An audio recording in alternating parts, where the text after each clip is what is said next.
Je suis architecte et je travaille donc au niveau de la ville et au niveau des bâtiments. C'est impossible de penser un bâtiment en dehors de son contexte. Et souvent aussi dans mes projets, je suis amenée à réfléchir à l'échelle même de la ville, comme dans les cas du tramway de Bordeaux. Je pense que quand on réfléchit à la ville et on conçoit par exemple un tramway à l'échelle métropolitaine, les tramways, évidemment, les stations de tramway font appel à plusieurs types de connaissances. D'abord une réflexion sur la ville, une véritable réflexion urbaine. Aussi le design des mobiliers des stations est un aspect très important.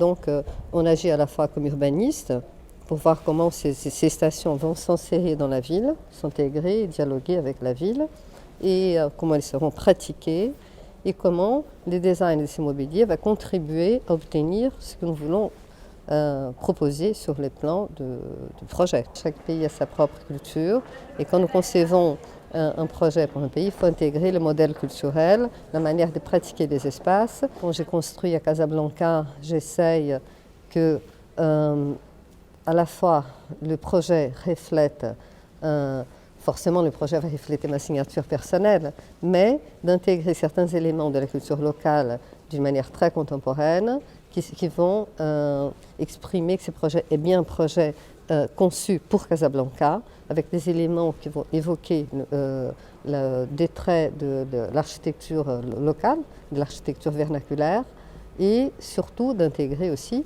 des matériaux locaux, parce que, évidemment, c'est la base même de la culture de chaque pays. Dans la majorité des projets, surtout à grande échelle, l'objectif, c'est aussi de susciter un retour à la population. Un projet que je réalise actuellement au Monténégro, c'est vraiment un projet qui a été complètement pensé par rapport à cet objectif. Le Monténégro est un pays extrêmement pastoral et qui est dans une situation économique très grave. Et là, dans ces projets de grande urbanisation sur une baie très importante, donc ce sera l'occasion de faire un développement touristique, très inséré à une partie de la baie voisine où il y aura une transition, où nous allons développer un village existant, créer des centres aussi, des formations qui sont à la fois adressées à des curieux venus d'ailleurs, mais surtout pour former la population locale.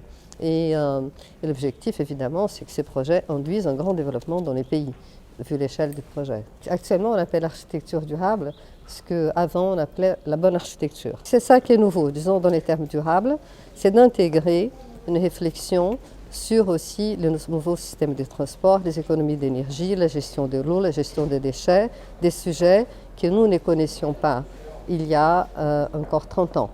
On n'avait pas réalisé qu'il fallait réfléchir les villes déjà en intégrant toutes ces contraintes. Une architecture de qualité, on n'aura jamais envie de la détruire. Donc forcément, elle est durable. Tandis qu'une architecture qui est rejetée par les habitants et qui n'est pas conçue par rapport au contexte, forcément, on aura envie de la démolir, de la réhabiliter, de la rénover. Donc elle n'est pas durable en soi. Donc l'esthétique, forcément, rentre en ligne de compte sur la durabilité. Une architecture qui n'est pas pensée par rapport simplement à des espaces fonctionnels prévus au minimum est une architecture dont les espaces intérieurs puissent provoquer aussi une certaine flexibilité.